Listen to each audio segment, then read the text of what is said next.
Let's talk. So going back to this interview I was listening to before, you said that your first time at Troma, I think you said it began with like a fuck you. Someone said fuck you, like, right? Oh, At the well, what your first time working there, right? Did you say that or was that Derek? that may have been that. Actually, that either may be Derek or James. My first time at Troma was the summer of 2000. Okay. Well, actually, it's Boylan. Boylan's ends with when he did his interview with John Brennan. John turns around and looks at him and goes, "You fucked. You fucked." No, there was a girl in the other interview. There was a girl that said to one of you guys, like, "Oh, fuck you! Like, do you know who Gigi is? Do you know who Gigi?" And he said no, and she said, "Well, fuck Oh you then." Was no. that you? Was that Derek? No, no, oh, okay. No, no, no. Yeah, okay, okay. You're talking about the late Millie Medina. She used to do the Troma web stuff. And Yes, what it was, yes. literally my first day at the office. So I'd gotten the internship, whatever. Mm-hmm. And she was wearing a Gigi Allen t-shirt. And There we she was go. the one I showed up early. I buzzed in. She let me up the stairs and I was like, "Oh, I like your t-shirt." And she's like, "You know Gigi?" And I'm like, "Yeah." And she's like, "Fuck you." And I was like, Right, "All right, right, this is where I fit in. I fit in right. here." So Yeah. your first beginning was fuck you. Me, I went to the studio because Will Colazzo told me that Troma would like me, said I should respond to some Twitter thing saying they needed someone to be in their ads. So I said, okay, I didn't know what Troma was. I also have watched two Star Wars. I kind of live under a rock. There's a lot of major things that I just don't know about. I listened to one Journey song. Right. That was enough for Journey. Sorry, I openly hate on Journey. I can not stand Journey. But Star Wars, I hate on Star Wars too. I do not hate on Troma, but my point is, I did not know what Troma was. So I was greeted by Tom D'Amico. Shout out Tom D'Amico, super class act. Known him for a few years now, got to know him. I have to say, everything I've seen and I've worked with him and every experience, it makes me understand why Lloyd would choose him basically to be his main assistant for years because he's Yeah. covered in tattoos. He wears women's sunglasses. He looks crazy. He looks like someone, maybe that isn't professional. But I got to say, he's one of the most polite, Yeah. professional people I've ever worked with. So my first time at the studio, I didn't know what Troma was. I was an actress. I come in, he's sitting down with the computer showing me on YouTube what Troma is. And I'm like, okay, okay. And then we shot with Lloyd and we shot with Toxie, and I didn't know what Toxie was. And I went home and I got some cool footage I thought was interesting to me. I still didn't know what really Troma was after I left. And I posted it, I think, on my drive home. And Right. people were like, oh my God, you were there. And I'm like, oh, I guess this is kind of important. But anyway, now going forward, that was 2018 or 2019.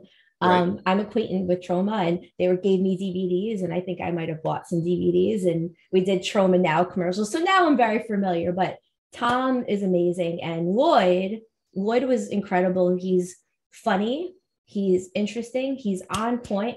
Yep. He really sees things that are going on. He's a great eye for directing. He knows what's interesting when he's performing and he's on camera, which we were on camera that first day I was there together. Right. There's not a single, I think, 2 seconds that goes by where he lags. So my question to you, long-winded, Sure. is what traits of Lloyd Kaufman, or Yeah. Kaufman, I say it all different ways, and behaviors that he showcases, do you want to embody in your filmmaking or yourself in real life? Because a lot of people look up to Lloyd, and I understand why.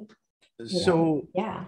there's there are a couple of things that I really sort of admire. It's while he has a hand in everything, often again too, it's a like, don't tell me unless I need to know, right? Yeah, I got So that. I was thinking that while you were saying that. if people are let's say there's a problem with an effect, okay, Mm-hmm. oh, and it's going to take longer to get done, don't tell me until I need to know, until I Okay. really need to know. Let them have the opportunity to work it out. Right. And then, because otherwise you're potentially running into things that are stressors that should not be stressors in those moments, right? Mm-hmm. There's other stuff we can shoot, or if the AD just simply comes up and says effects needs another 20 minutes, Right. don't give me all the details why, Yes. unless I'm crunched for time. And then at that point, when you say 20 minutes, I'm going to believe that. There's other stuff that we can shoot. If that 20 minutes is now 2 hours, then the problem becomes you for not telling I love me. that. So there's a whole thing there. The other thing that I really admire about Lloyd when he shoots is the level of how do I put it? Like the level of collaboration and the input that he wants from others on set, right? So I have a beautiful picture. It's probably my favorite from Shitstorm. There's a monitor up. They're shooting in a hallway that he can't be in because it's 2 closed doors. It's lit, and literally only 3 to 4 people can be in there, and that's the 2 actors, the DP, and maybe the cam op. Everybody's watching on monitor.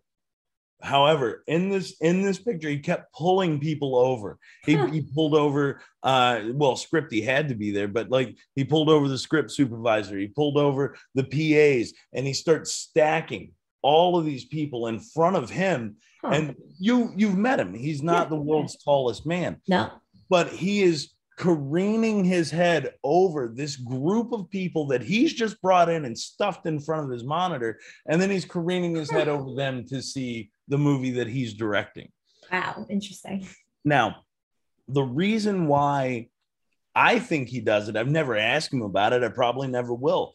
But the reason why is, at least what I can gather, is if you can get input in the moment, right? Also, most of the people that work on Troma sets are youngish. Some of them grew up with it. Some of them are film students. Some of them have never heard of the company. But like me first day. Exactly. Just like you first day.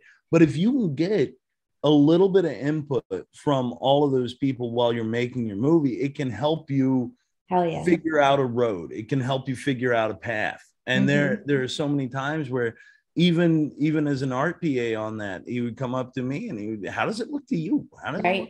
Does it look okay? I can't tell. Does it look all right? Yeah, no, it looks great. Maybe because you miss things. As a makeup artist, I always ask the model or the actress, I said, is there anything you see on your face that I don't see? Because we all see things differently. Yeah. And that's part of the Troma system. That's part of how they've always done everything. If you haven't yet, go back through and watch their making of documentaries, because that is beyond true to life. That is arguably still gives me PTSD, but like PTSD, why? Well, because there are, again, those heightened moments. There's in each of those docs, from Farts of Darkness, Apocalypse Soon, up through all the makings of Poultry in Motion, all of this stuff. There are these literal explosions that will happen when things do not go well. I haven't watched the behind the scenes. I like the behind the scenes often in everything better than the real thing. So I gotta. So there are, my favorite moment is not one of his big explosions, because you will get at least 3 or 4 of those per documentary. But it's a subtle thing he said about safety to a group of PAs in the making of Citizen Toxie. There are a bunch of cords and cables draped over a staircase. They're getting ready to shoot a scene where the mayor of Tromaville is addressing the citizens. And he goes, if I come back here and there are no signs up, there's nothing covering these fucking wires, he goes, you're going to see a most unpleasant side of me. He goes, I'm a fucking bitter old man. You're the youth. You're supposed to care about people. If some mother comes walking down this sidewalk with her baby and that fucking baby goes taking a dive, you will see a most unpleasant side of me. And the kids, all of them, their eyes are like, Jesus, wow, this old man's nuts, right? Yeah. Well, that's how I talk to my boyfriend too. Lo and behold, I'm like, this is gonna happen. Don't do that. Lo and behold, literally, and minutes later, around the corner comes a young mother with her baby in her arms, as these kids have just got the signs printed. And you see them again in shock. Like, did he predict this? Did he predict it? In the back of my mind, because again, I wouldn't want to say that. I don't know a better way to put it than this. In the back of my mind, I think low key, he may have seen a mother walking with her baby and said, Maybe. oh, that's a good path right there. Why don't you take that path? Maybe. And then sneakily he was watching to see if the signs were up at that point. You know what? In art, I mean, I've had so many weird coincidences happen, things that I've predicted. You know, like I made a joke about multiple personality disorder, nothing negative, but just perfect example. I don't make jokes about multiple personality disorder, but I just happened to years ago. Guess who I told it to? The mother of a kid with multiple personality disorder. And now a 50-year-old or 48-year-old woman is unfriending me on Facebook because I'm just making an innocent joke. But it seems to be like whoever I'm talking to, like let's say I made a joke about someone said they lost 20 pounds. I'm not going to say his name. Stop eating cheese. And I said, what, are you getting divorced? And he's like, actually, yeah. So like a lot of times my jokes, they're the truth. And Lloyd could have set it up. He could have predicted it. Or a lot of times you just know things and it comes out. Well, and then at this point in time too, this is like 99, I think was when 98, 99 was when they were shooting that. So Troma's 25 years old at this point. Lloyd had been doing, film work before that as locations and other things. Like he'd been involved in the industry before Troma. So it also could be 30 years of experience speaking too. I wonder. You know what I mean? Maybe he set you guys up. Yeah. Well, that's what I think. When I watched that doc back, I'm like, I guarantee you, he saw a mother and he was like, why don't you take this path? Yeah, lovely path for you to take. I would probably do that, to be honest, just to test people. Because a lot of times what I found, I don't really think I'm like this. I don't really think I've ever been like this. Luckily, I have a lot of flaws, but this isn't one of them. People will not take something seriously until the tragedy happens. They need to, whether it's drugs, they need to bottom out, whether it's, turning off the oven, they need to not turn off the oven a few times and have something happen, and then they're careful. I'm not like that. First, thank God. But you got to scare people. It's like the health belief model. The health belief model to get someone to maybe quit drinking soda or quit eating fast food. It's like you got to scare them. Right. You really do. You really do. At a certain point. And psychology. I'm one of those where I will know the right way to do it. I will know the right, and usually with minor things. With bigger things that involve other people and safety, I usually take the right path, I think. I try to anyway. But in like minor things that solely involve me, I'll know the right way to do it. I'll still look for a shortcut. Yeah, I always look for a shortcut, always. But it's like, you got to think like a lawyer. It's like, what can go wrong? And I think as a director, filmmaker, tell me if you think this is true. I think you have to think of every single thing that can go wrong, just like a lawyer, and you got to prepare for it. Because not only do you have a client that's hiring you in court for a lawyer, you might have 500 to 500 people relying on you. So if you don't think this could go on fire, this person could trip here. Oh, if we do this scene here, we're going to go until 4 a.m. instead of 9. And on a big budget, that could cost you $20,000, or it just can cost people a good night's sleep, which has happened to me multiple times. And I'll get sick because people don't know how to time things, and then I'm not sleeping. And that's abusive. And we ended up, there were a couple of moments when we were shooting at the bar, the ladies that were playing the dancers, we had our camera assistant, a kid named Chris Nugent. I told him, I was like, look, we're not a big group of people. Like, why don't you just go and tell the girls to take their heels off? Like there were some steps. We're not shooting down there. If anything, half of this is like most of it is nice medium shots. It's all like waist up. If it's accentuating anything else that they want accentuated in the moment, camera doesn't see it. They're fine. I wish everyone told you. Like I always ask, and I feel like sometimes people get annoyed. Is this cowboy shot? Is this headshot? Is this? And they won't tell you, because as a female, if I had to wear heels, which I couldn't walk for 2 years. If I have to put heels on, that's putting my spine in a compromising position. I might get back pain. I might get physical pain. So it's very important to know, which body parts you have to be camera ready and which aren't. It might seem stupid, but tell your actors exactly how you're shooting them and what's being seen. And because they did not listen to them, we had a girl sort of get a little bit of an ankle twist. And then And then Chris comes up to me and he's like, I told her to take the heels off. And I'm like, I heard you tell her to take the heels off. I'm so against heels. Don't get me started on heels. but again, you know, and I get it. I get it. There's a part of me too that, you know, again, you're on camera, you want to look your best. Of course. Feel that helps you look your best in that moment. I don't know. You know, right here, I got ankle weights on and I have bare feet, and that's how I shoot. Ankle weights. I do a little bit of leg workout while we talk. I don't have time. Very nice. So yeah, I'm not wearing fucking heels. You know, if I'm wearing heels, it's because someone told me to, and it's like because it's a need in the moment, or a perceived need in the moment. I lean towards comfort for everything. Also, me too. Always. That's the way I like to roll.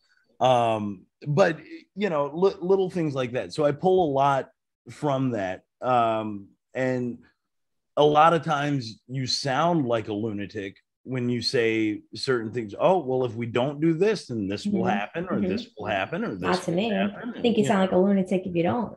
Well, and that's also valid. But yeah, for the most part, we have been what do you call that? Very, I'll say lucky. I don't know. Maybe somebody's looking out for us. But apart from a couple of, you know, minor heel twists, whatever, we were able to pull off some pretty big effects throughout what we've done, and everybody's gone home happy about what they've done. Nice. And ready to do the thing the next day. We do run long days because it takes time to set up. We're a small crew. We want things to look good. And arguably, I think the frame, the shots, the lighting for what we've done for Curse of the Werdeer is better than what we've put up before. So it pays off. But you know, it's no real way to make friends. You will find out which friends you will keep after you do something like this. That's true. Yeah. Actually, I'm going to flip back. I have two questions, maybe three, and then we'll wrap. So as far as being friends, now, you know, you and your partner are friends. You spent all this time together. Now, I don't know if you're married or have a significant other, male or female. You're married? Okay. So would you put your marriage in jeopardy by making movies with them? I arguably have. Okay. I arguably have. So that's the other thing. My wife, Jen, also did twins. She, when we were getting ready to do this, it came down to, hey, do you mind helping out with some art department stuff? I know you've got your day job. I know you've got this, but if you could, that would be awesome. And then I put a load of work on her. Hey, we're not going to have that many people staying at the house. We'll get hotel rooms. We ended up having like 6 to 8 people in the house for the entire 3 That's like let me fine tune this question. When you're a partner and they're your other decision maker, like, would you share a brain and make her your co-producer making movies? Because that's where you get in the arguments, or, you know, this person be standing on this, they're too short, or this person's lit. No, they're lit fine. No, the audio is great. No, it's not. This person's yelling into the mic. This person's not. I mean, I've kind of been there with a few boyfriends that, you know, I recorded with. And it's like the decision-making process can become very heated. I'm all about conflict resolution, so I've really never had too much of a problem. But, you know, there's always a problem. You're going to run into problems filmmaking or voice acting or recording or producing. You just are. So ultimately, she makes art. She makes jewelry, all of these things. And at the end of the day, I will ask a question. How does this look to you? How does it look to you? But as far as the rest of it, you know, like an equal partner, that's rough. She's like, this is your thing. She's like, that's your thing. I'll be here for what you need me for, but this is your thing. And that's probably for the best. I'm grateful for it. I really, really am, because you're right. It can lead to a lot of strife. And that's also why I think when she does say something, let's say I show her a clip, and I think it's good. Right. And then she points out the 5 things that she thinks is wrong with it. That's why I listen more too, is also because it's not one of those situations where, you know, it's been bought in and it's been a fight or whatever to get to my vision. Or whatever. Right. Exactly. Because our visions are going to differ no matter how similarly we think. Exactly. So that's where I'm very blessed Yeah, as far it's as cool she that helps goes. out. Yeah, it is. It really is. And part of the reason why the movie looks as good as it does right now is because of her. Shout So out Jen. yes, I hundred mean, percent. I'm just thinking, like, what if Lloyd had to, like, a clone of Lloyd was existing, and what if Lloyd had to work with Lloyd with a slightly different brain chemistry? That I'd like to see. I feel like there would definitely be fights because he's Well, so passionate and he's so smart. And I find that people that are often right, like at least 90% of the time, which I have to say, he probably is right very often, they're not likely to shift and budge. So you got two people that are right almost all the time. They're like, I know I'm almost right. I mean, you're gonna butt heads. so there was his wife, Pat Mm-hmm, Kaufman, Patty mm-hmm. Pie, was one of the producers on Shitstorm, and she was on set almost every day when he was there, and they had heated Oh, conversation. really?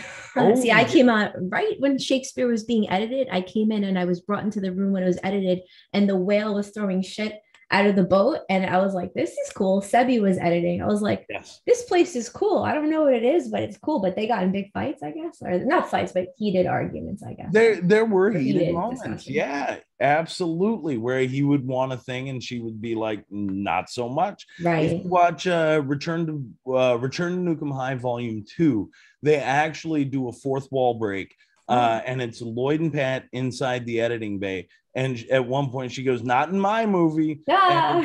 it's the scene where a guy gets a mop stuffed up his butthole, and the tip of his dick is hanging Ooh, off the end of the mop.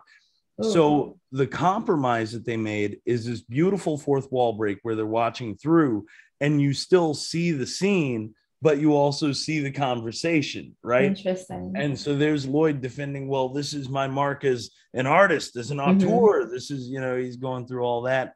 And then not in my movie. And he's like, well, let's watch it one more time. And then boom, they stuff it right back through. Oh my God. Hysterical. But there That's would fun. be a couple of those conversations. Now, the greatest thing that ever happened actually does boil around sort of safety on Shitstorm.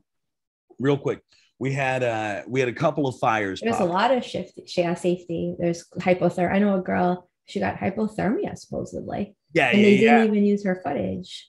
Yeah, yeah, yeah. Well, I wasn't there, so I don't know why she got hypothermia, but I was told that she was freezing. it was we were shooting out Coney Island is what it Right. was. Yeah. And Firsthand. This isn't, I don't talk out of school. It's firsthand. Yeah. and even though we were there and it was August, for whatever reason, like there was major cloud coverage, the water Oh, was cold, everything was cold. She was a very cold lady that day. We right. did make sure she had some towels, she had some things again to try and keep warm, but it was just body temperature, everything. It was one of those things that in the moment seemed unavoidable. It was a thing Mm. that happened. Now, we had 2 to 3 fires on set. Oh my God. One of the big ones was the club that we were shooting in had this sort of fishbowl looking, fish tank looking thing with some rocks in the bottom, and some fire would bubble up between the two, walls. Very safe, literally very safe for the club. They were like, yeah, you guys can use it. Here's how you turn it on. Here's how you regulate it. They Hmm. followed every step of that, and apparently there was a leak in the line somewhere. So even though Oh, the fire is supposed to be bubbling down at the bottom, all of a sudden you see flame lick out of the top of it oh and my start God. to burn up. So the Jeez. DP, Lucas Patassi, runs and he calls cut. Nobody else saw it. Lloyd was paying attention to performance, Thank whatever. God. So he calls cut. He grabs a fire extinguisher. The people on the couch scatter, and he puts it out. Now, everybody starts freaking out. Everybody starts talking. Everybody's like, oh, we need to call this one. We need to call that one. All of a sudden, you hear Lloyd pipe up. He's like, shut the fuck up. Exactly. Shut up. He's like, my wife is handling this. Pat has this under control. And I promise you, she's smarter than any 10 of you put together. It's in her fucking hands. Shut up, clean it up. We've got to shoot. Right. And then you had basically 5 grown men in diapers that were in the art department because they're diaper babies. Yeah, there's a callback to Citizen Toxie with the diaper mafia here. And So, also Cock Island, I think with and John Cockeye. Bergio, which I was there that day. I make a little cameo, and Yes. he's in his diapers, and it's just wow. This guy really he'll do a lot for filmmaking. So, I mean, you've seen the rest of Cuck Island. I John haven't. Berger, I you didn't see haven't the yet? screening. I could have seen a screening, but honestly, part of me wants to wait for theaters. Like I want to see it on the big screen. I don't October know. 8th, The Secret of Cuck Island Yes, if has I'm its not theatrical in premiere. Arkansas, there might be like a stand up for a political figure Oh, happening. okay. If that doesn't happen, then I should be there. Yeah. I mean, you should definitely be there. Yeah, no, it's on my calendar. The links that Bergio will go to for film are fully explored in I Cuck respect Island. it. Oh That. yeah. But no, you got 5 grown men in diapers, myself included, cleaning up whatever chemical that is that comes out of the Mhm. fire extinguishers, just so we could keep shooting, just so we could keep shooting. So at a certain point in the movie, it's like this flaming thing just stops flaming and nobody ever addresses it, and it works. Well, it's It better it works. stops than you have like a massive fire on your hands. Yeah, I mean, what do you do? What do you do? You just shoot through it. You don't deal with it no more. I guess my last is but you already kind of addressed it. That Lloyd said, okay, we'll take care of it being efficient. Now Yes. I'm very efficient. I am very long-winded sometimes, but a lot of my texts, I warn people when I first started texting with them, a lot of times they're yes or no. I went to that because doing the greetings and hello and goodbye and let me explain why I'm texting you this, it takes forever. I'll just give you a quick aside. I was shooting in Times Square with someone who worked on the Oprah show, and we were doing like a very dialogue heavy Larry David type of show starring me. So I have to know all this dialogue, I have to be funny. But the director, not going to name this guy, one of the worst, like top three worst ever. I'd be like, okay, where should I go? Because he wouldn't tell me where to go. Should I go over here? He worked on Oprah. It's like he should know what he's doing, right? And he was very pompous about it. So I said, should I sit here? He'd be like, yeah, it would be great if you could sit right there. Do you mind shooting there? It was a whole song and dance just to find out what my mark is.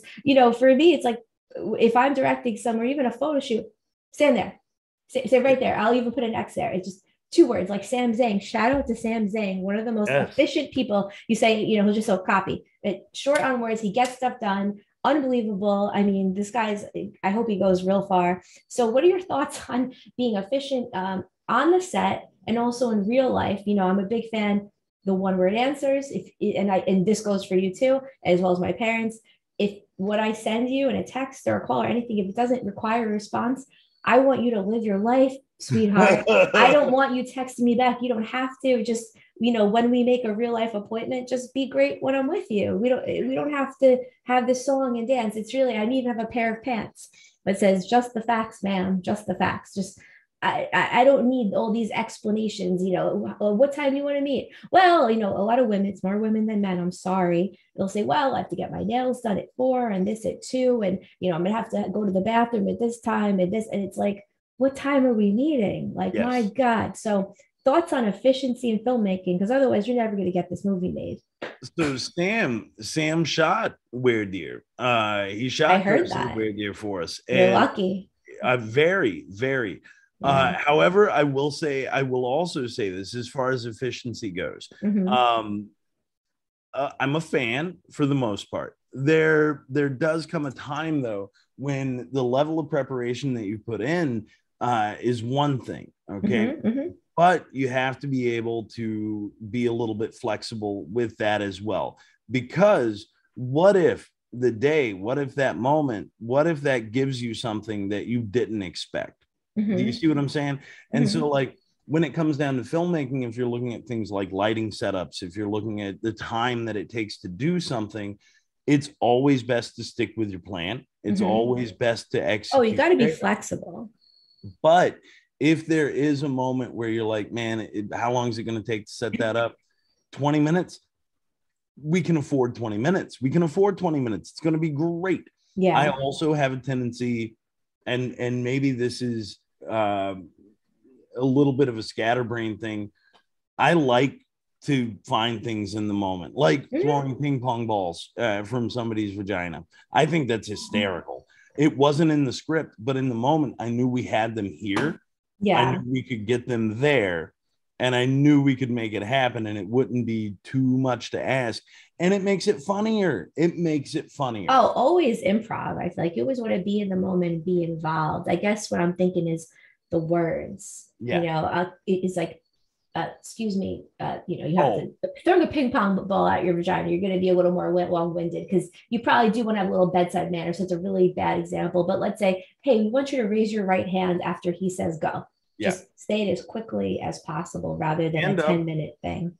Hand up, wave, and we'll go from there. Hand Efficient. up, wave, right. And we'll go from there. Like little bits of direction like that are simple. You know what I mean? That's easy. And I think everybody understands the need for speed in those sort of moments. Many don't. That's why I asked the question. and as far as like day-to-day sort of stuff goes, I don't know, man. I'll sit down, I'll talk to a brick wall. Like you know, it's fine. Tell me your life story, tell me whatever. Okay, and I might just smile and nod and go, wow, a lot. And then be like, it was nice talking with you, and then leave. But also, you know, I think you learn a lot about people in those moments too. Again, I come from like a very corporate background, and one of the things they like to do was give you your color assessment, right? Okay. So you would take this test, and I forget the doctor's name that came up with it, but it's how people like to be addressed in the workplace, right? So the 4 colors you got were red, yellow, blue, and green, right? Reds were be brief and be gone. Be brief and be gone. Tell me just the information I need to do my job, and I'll see you later. Greens are more open. Greens like to be sort of appreciated, like to hear, you know, oh, look, wow, tell me about what you're doing. Let's hear a little more. I forget what yellow was, but blue was analytics. They were driven by like numbers and that level of information. So I forget. Yellow's probably I like the bathroom a lot, and they're the people who like to crap and on the clock. You know what I mean? Get paid for. That's yellow. I love that. I wish I think sometimes people need that. I guess for me, I'm all of them, but it depends on the situation. And I love to be long-winded, and I love to listen.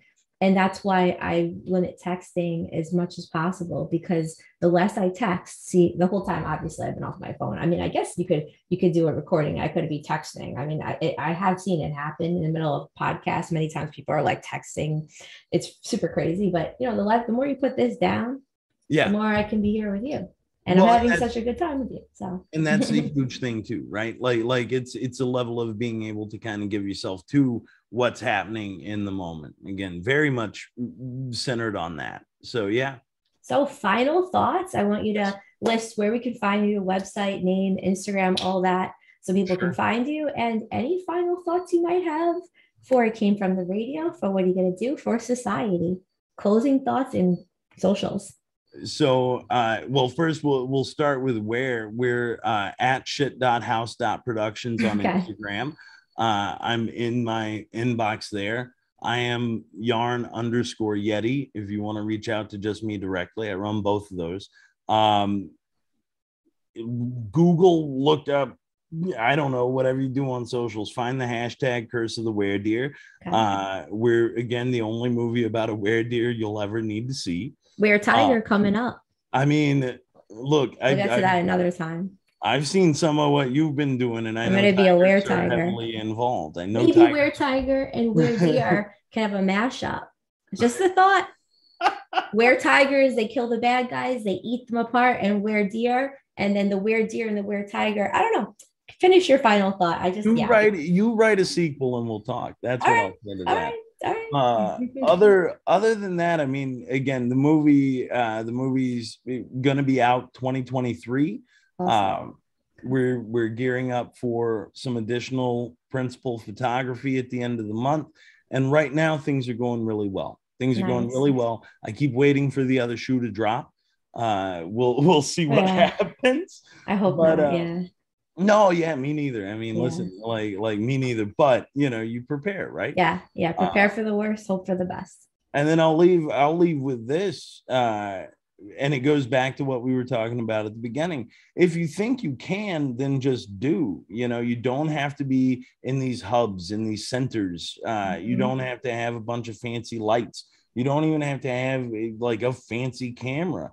Movies like Tangerine were shot on a phone. The Secret of Cuck Island shot on a phone. Right. You know, you do these things not and never expect anything out of it. That's the other thing. Don't do it because you expect a big paycheck. Don't do it because you expect fame and glory. Don't do it with any other expectation other than making it. Yeah, I love that. That's great. I was going to ask you about the cell phones, but you kind of answered the question because whole movies are made on cell phones. They used to have these red dragons and these crazy cameras. And sometimes you do need that. But with the phones, I just got a new phone yesterday. I don't know, man. I might make a Santa Claus Mafia movie on this phone. Yeah. That's what I'm waiting for. Santa Claus Mafia movie and all about morality, doing the right thing and not fucking over people that don't deserve it. So on that note, you can listen to Shithouse Productions, Ben Johnson. Very interesting, very engaging. I hope some of you guys have learned a few things.